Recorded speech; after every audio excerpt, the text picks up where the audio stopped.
Hello everyone, welcome to your own channel Edu Bros. दोस्तों, पिछले video में हम लोगों ने 7 फंडामेंटल यूनिट्स को डिफाइन किया था, ठीक है। और जब हम लोग 7 फंडामेंटल यूनिट्स की बात कर रहे थे तब मैंने ये बताया था कि हमारे पास एसआई सिस्टम में 7 फंडामेंटल यूनिट्स होते हैं। उसके अलावा 2 और यूनिट्स होते हैं एंगल नापने के लिए। एक होता है रेडियन, एक होता है स्टेरेडियन। रेडियन यूज होता है हम लोगों का प्लेन एंगल मेजर करने के लिए और स्टेरेडियन होता है हम लोगों का सॉलिड एंगल मेजर करने के लिए, ठीक है। Radian and steradian.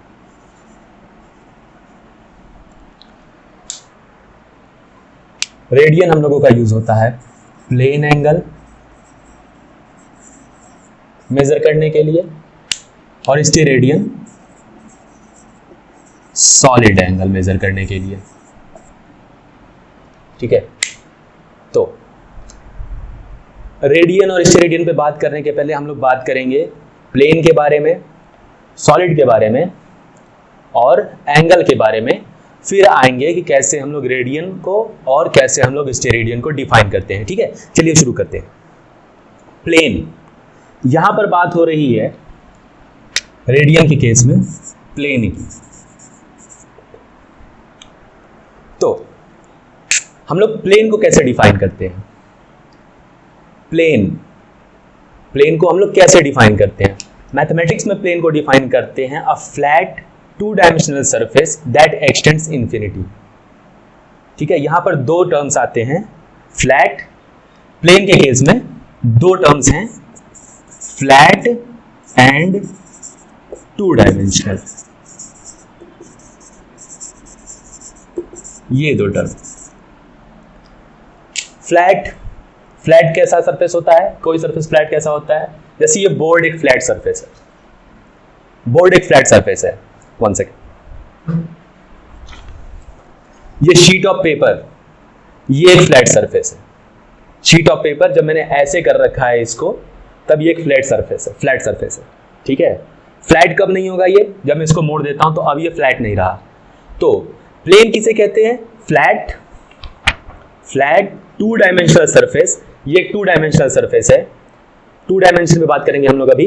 ये एक 2 डायमेंशन सरफेस है, ये एक फ्लैट सरफेस है। इसी को अगर मैं इसी सरफेस को, ये जो मेरे पास इस समय सरफेस मौजूद है, ये इतना बड़ा, अगर मैं इसको इस तरफ ले जाऊं चारों तरफ, ऐसे इंफिनिटी की तरफ, ठीक है, यहां से भी चारों तरफ ऊपर इसको मैं और बड़ा, ये पीस ऑफ पेपर में बड़ा करता चलूं, ठीक है, इंफिनिटी की तरफ, मतलब बहुत बड़ा, तब जो है कि मैं कहूंगा कि मुझे एक प्लेन मिला है, ठीक है। प्लेन मतलब a flat 2 dimensional surface that x tends infinity, ठीक है। इस पर थोड़ा और अब फ्लैट मुझे लगता है आप लोगों को समझ में आ गया। 2 डायमेंशनल, कोई भी ऑब्जेक्ट 2 डायमेंशनल। अब प्लेन की डिफिनीशन हो गई, अब प्लेन ऑब्जेक्ट्स की बात करते हैं, ठीक है। कोई भी ऑब्जेक्ट मैं 2 डायमेंशनल कब कहूंगा? जब उसके पास सिर्फ 2 डायमेंशन हो, जब उसके पास 2 डायमेंशन हो। और माइंड यू, मैं यहाँ फिजिक्स जो आप लोग आगे पढ़ने वाले हैं डायमेंशन, उसके बारे में बात नहीं कर रहा हूँ। 2 डायमेंशन यहाँ पर मैं कह रहा हूँ, या तो लेंथ ब्रेड्थ की बात कर रहा हूँ, ब्रेड्थ हाइट, ठीक है, या फिर हाइट और लेंथ। जैसे इस केस में ये इस पीस ऑफ पेपर का ये लेंथ है, ये ब्रेड्थ है, ठीक है, ये मुड़ एकदम फ्लैट है ये, ठीक है। इस पीस ऑफ पेपर का, इसके पास कोई हाइट नहीं है, यानी इसके पास कोई तीसरा डायमेंशन नहीं है। इस पेपर के पास कोई तीसरा डायमेंशन नहीं है, मतलब ये 2D ऑब्जेक्ट है, 2 डायमेंशनल ऑब्जेक्ट, ठीक है। इसके पास सिर्फ 2 डायमेंशन है। एक डायमेंशन इसका लेंथ, एक डायमेंशन इसका ब्रेड्थ, ठीक है। बस ये हो गई बात 2D ऑब्जेक्ट की। लेकिन लाइफ में हम लोग ज्यादातर जो चीजें यूज करते हैं वो 3D होती हैं, 3 डायमेंशनल ऑब्जेक्ट होती हैं। मतलब कि उनके पास लेंथ होता है, उनके पास ब्रेड्थ होता है, उनके पास हाइट होता है, 3 डायमेंशन होते हैं उनके पास। अब इस पे आते हैं। सॉलिड माइंड यू, यहां पर केमिस्ट्री वाले सॉलिड की बात नहीं कर रही, सॉलिड फेज की बात नहीं की जा रही है कि फिक्स्ड शेप एंड साइज, उसकी बात नहीं की जा रही है। मैं यहाँ सॉलिड ऑब्जेक्ट की बात करने जा रहा हूँ। फॉर एग्जाम्पल मेरे पास ये डब्बा है, फ्लिपकार्ट का डब्बा है, ठीक है। तो इसमें मेरे पास 3 डायमेंशन है। 3 डायमेंशन कौन कौन से हैं? सब चलो ऐसे लेता हूं मैं। तो इसका मेरे पास एक लेंथ है, इस डब्बे का मेरे पास एक लेंथ है, इस 3D ऑब्जेक्ट का मेरे पास एक लेंथ है, एक डायमेंशन उसका ब्रेड्थ है, ब्रेड्थ मैं ऐसे डिफाइन कर रहा हूं, और उसके पास एक थिकनेस है। 3 डायमेंशन, कौन कौन से डायमेंशन? एक लेंथ, एक ब्रेड्थ और एक थिकनेस। ठीक, थिकनेस, या फिर अगर मैं कहूं, आप लोग अभी तक हाइट पढ़ते आए होंगे, ठीक है, मैं उसको हाइट डिफाइन कर देता हूं। चलो मेरे पास ये लेंथ है, अब मैं ब्रेड्थ और हाइट की डिफिनेशन चेंज कर देता हूं। मेरे पास ये ब्रेड्थ है और मेरे पास ये हाइट है। ऐसे डिफाइन करते हैं आप लोग क्लास 10th तक, ठीक है। तो हम भी चलो ऐसे डिफाइन करते हैं। ये हो गया हमारा सॉलिड का कॉन्सेप्ट, यहां पर सॉलिड या फिर 3 डायमेंशनल ऑब्जेक्ट्स का कॉन्सेप्ट यहां पर समझ में आया कैसे? ये मेरे पास लेंथ है, ठीक है, ये एज जो मेरा है ये लेंथ है, ये एज मेरा ब्रेड्थ है, ये एज मेरा हाइट है। 3 डायमेंशन, कौन कौन से डायमेंशन? कम ऑन से with me, length, breadth and height, 3 dimension. और अच्छे से समझने के लिए, जैसे आप लोग अभी तक मेंसुरेशन पढ़ के आए हैं, तो मेंसुरेशन में आप क्या करते थे? सर्कल का आप लोग पेरीमीटर निकालते थे, सर्कल का आप लोग सरकमफ्रेंस निकालते थे, सर्कल का आप लोग क्या निकालते थे? एरिया तक निकालते थे। लेकिन कभी आपने सर्कल का वॉल्यूम निकाला है? नहीं निकाला है। क्यों नहीं निकाला है? क्योंकि उसके पास वॉल्यूम ही नहीं है, क्योंकि उसके पास तीसरा डायमेंशन ही नहीं है। आप लोगों ने क्यूब का सरफेस एरिया भी निकाला है, वॉल्यूम भी निकाला है, ठीक। अब मुझे लगता है आप लोगों को यह समझ में आ गया होगा कि प्लेन किसे कहते हैं और 3 डायमेंशनल ऑब्जेक्ट किसे कहते हैं। ये मैं धीरे धीरे बिल्ड कर रहा हूं, इसी से हम लोग धीरे धीरे रेडियन और स्टेरेडियन को समझेंगे, पूरा फील लेंगे कि क्या होता है, ठीक है। अब आते हैं हम लोग अपने एंगल के कॉन्सेप्ट पर।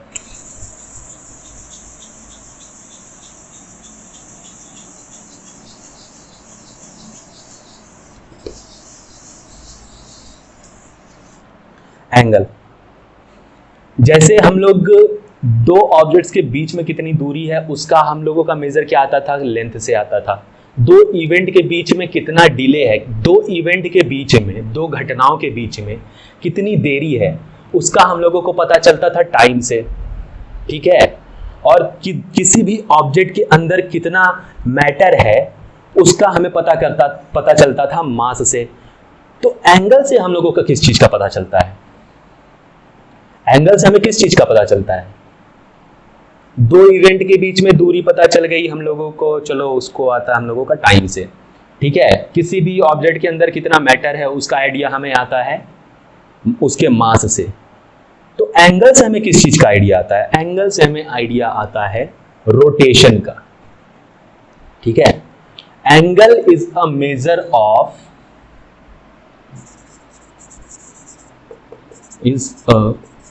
measure of the amount of rotation of a ray about its initial point.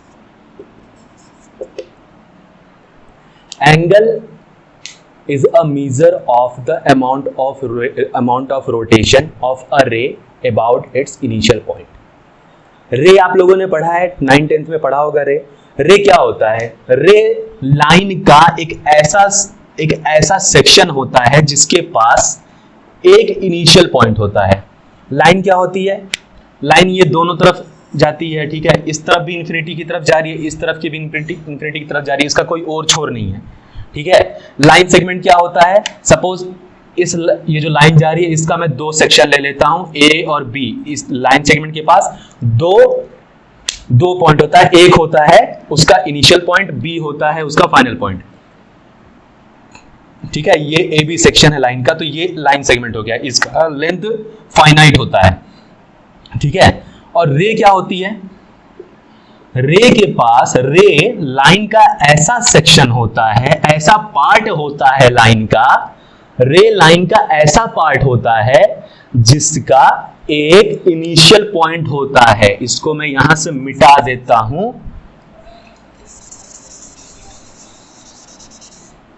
तो मुझे मिला है रे, इसके पास एक इनिशियल पॉइंट है लेकिन कोई फाइनल पॉइंट नहीं है। ठीक है, ये हो गया रे का डिफिनीशन। अब एंगल का डिफिनीशन क्या था कि angle is a measure of amount of rotation of a रे। ये रे का इनिशियल पॉइंट ए है यहां पर, ठीक है, अबाउट इट्स इनिशियल पॉइंट। अभी इस पर ध्यान देते हैं, डिफिनीशन एक मिनट के लिए आप लोग छोड़िए। ये मेरे पास रे है, ठीक है, ये इसका एक ओरिएंटेशन है, ये इसका इनिशियल पोजीशन है। ठीक है, इसको मैं कह देता हूं इनिशियल साइड।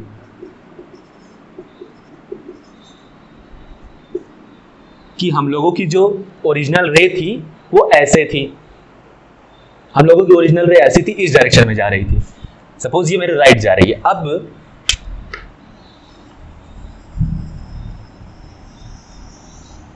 अब मैं कहता हूं रे को कि रे चलो तुम रोटेट करो ए के अबाउट।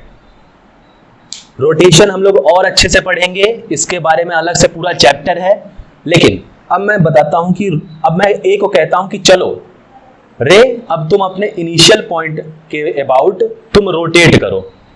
रोटेट करने का मतलब एग्जाम्पल समझते हैं। ठीक है, ये मेरे पास दो ब्रूम स्टिक है, इससे मैं समझाता हूं। ये मेरे रे का इनिशियल, ये मेरा इनिशियल साइड है रे का। ठीक है, हमारी ओरिजिनल रे ऐसे थी। अब मैं रे को कहता हूं कि रे चलो तुम ए के अबाउट रोटेट करो। ए के अबाउट रोटेट करने का मतलब इसका इनिशियल एंड फिक्स रहेगा, इनिशियल एंड कहीं नहीं जाएगा, और ये रे इसके अबाउट, इस रे का हर एक पॉइंट ए को सेंटर मानकर एक सर्कुलर ऑर्बिट में जाएगा। इसका हर एक पॉइंट इस रे का, देखो रे मेरा ये था ऐसे, इनिशियल साइड मेरा रे का ये था। अब मैं कहता हूं कि रे चलो तुम पॉइंट ए के अबाउट रोटेट करना शुरू करो। ठीक है, रोटेट पॉइंट ए के अबाउट रोटेट करने का मतलब पॉइंट ए मेरा फिक्स है। ठीक है, ये रे का पॉइंट ए मेरा फिक्स है, वो कहीं इधर उधर नहीं होगा, वो ऐसे ऐसे कहीं नहीं जाएगा, वो फिक्स रहेगा। अब मैं कहता हूं कि चलो रोटेट करो, तो रोटेट करने का मतलब इस रे का हर एक पॉइंट, इस रे में क्या होता है, रे में बहुत सारे पॉइंट होते हैं कि नहीं, इसका हर एक, अगर मैं इनफाइनाइटली छोटा कोई अगर मैं कुछ लूं इसका पार्ट, वो पॉइंट होगा। उसका हर एक पॉइंट ए को सेंटर मानकर एक सर्कुलर ऑर्बिट में रोटेट करना शुरू करेगा। ऐसे ऐसे देखो, बिल्कुल ऐसे, और सर्कुलर ही बनेगा। उसको मैं दिखाता हूं, देखो कैसे। सपोज ये मेरा ए था, इसको मैंने कहा कि चलो अरे तुम रोटेट करना शुरू करो। अब मैं इसको, सपोज मेरा ये पॉइंट है, ये पॉइंट भी ए को सेंटर मानकर जब रोटेट करेगा तो एक सर्कल बनेगा। कैसे बनेगा देखो,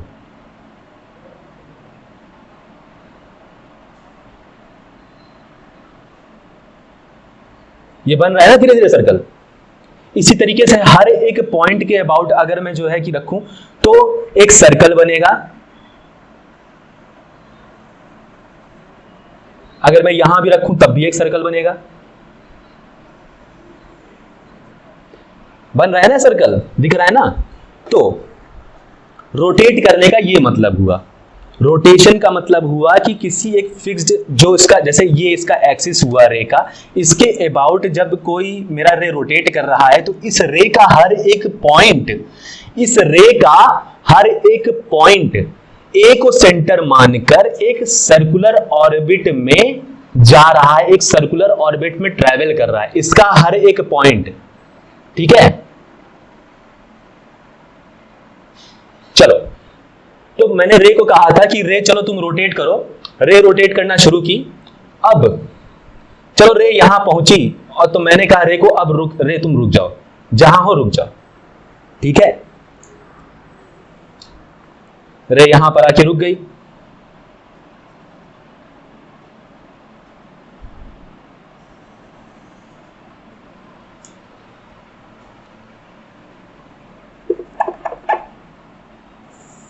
ये डिफिनीशन बाद में दोबारा लिखूंगा मैं,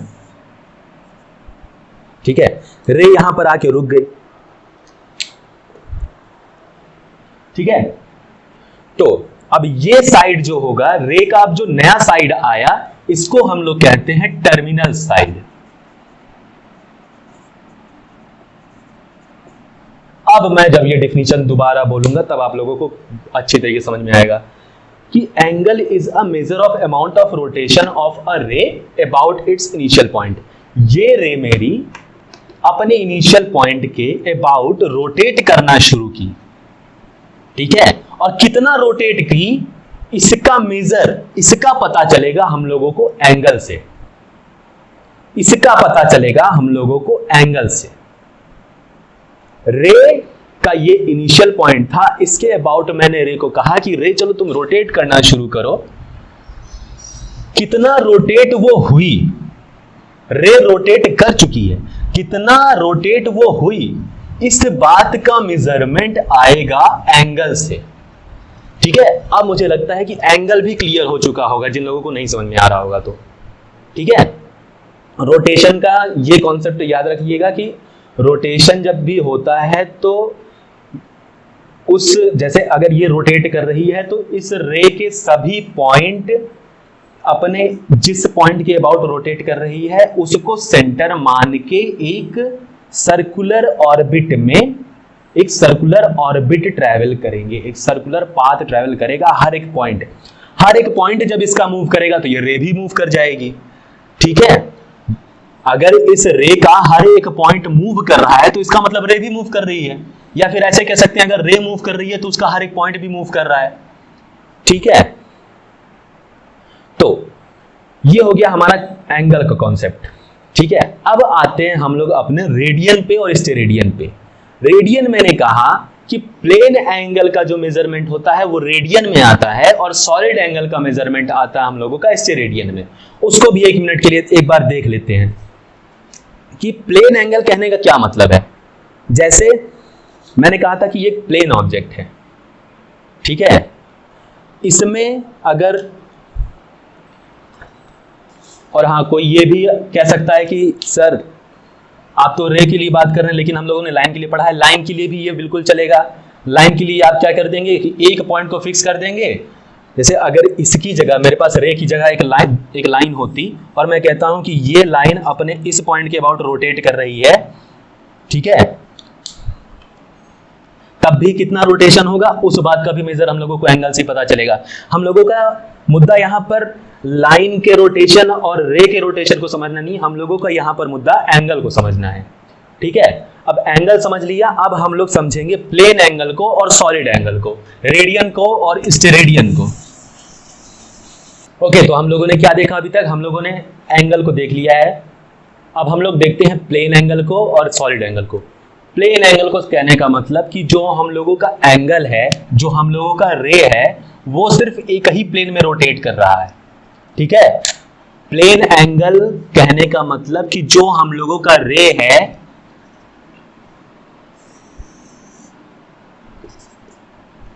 ये इनिशियल पॉइंट था रे का, तो जो हम लोगों का रे है वो एक ही प्लेन में रोटेट कर रहा है। जैसे ये इस रे का प्लेन ये है, इस बोर्ड का जो प्लेन है वही इस रे का प्लेन है, और अगर ये रे सिर्फ इसी प्लेन में रोटेट कर रही है, जैसे कि अगर ये रे मेरी रोटेट करना शुरू हुई, ठीक है, ये इसी प्लेन में रोटेट कर रही है, तब मेरा जो एंगल बनेगा वो बनेगा प्लेन एंगल, ठीक है।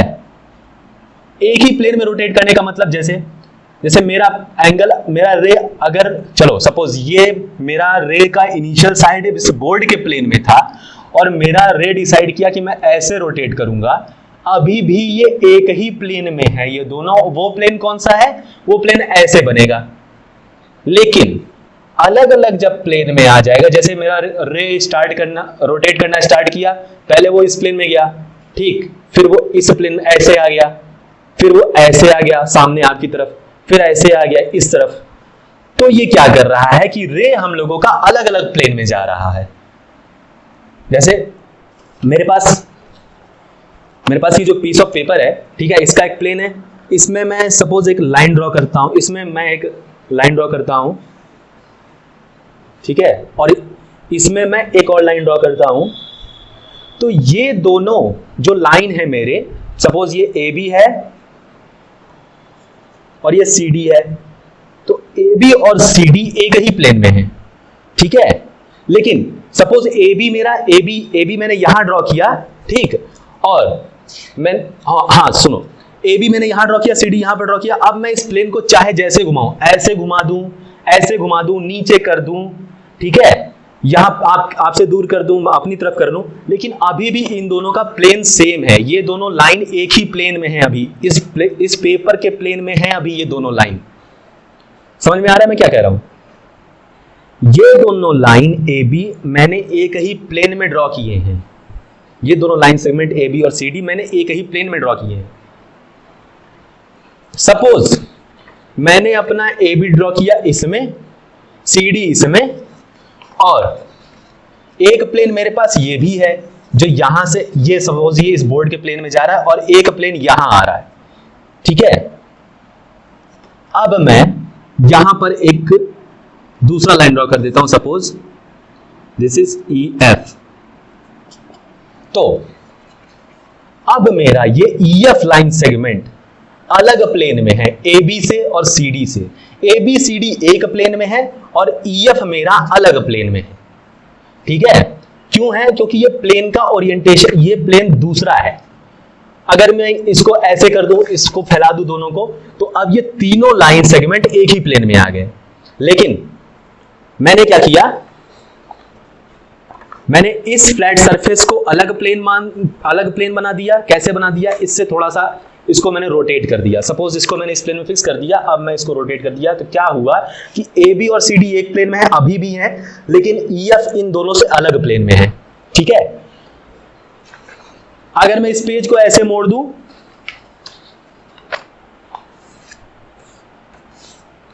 तो देखो ए बी भी अलग प्लेन में हो गया, ए बी और सी डी अब अलग प्लेन में हो गए। अब मुझे समझ में आ गया होगा कि प्लेन क्या हो रहा है, प्लेन में क्या चीजें हो रही हैं, और अब प्लेन एंगल को कैसे डिफाइन करेंगे। प्लेन एंगल का मतलब हम लोगों का जो रे रोटेट कर रहा है वो एक ही प्लेन में रोटेट कर रहा है, मतलब ये इस प्लेन को छोड़ के नहीं जा रहा है कहीं भी। अगर ये मेरा ए बी है, अगर ये मेरा रे ए है और ये ऐसे रोटेट कर रहा है, तो इसी प्लेन में रोटेट कर रहा है, वो अलग अलग प्लेन, इस प्लेन में नहीं जा रहा, कभी इस प्लेन में नहीं जा रहा, कभी हो सकता है इस प्लेन में चला जाए, ऐसा नहीं हो रहा है। मतलब कि मेरा रे सिर्फ एक प्लेन में रोटेट कर रहा है, समझ जाइए। अब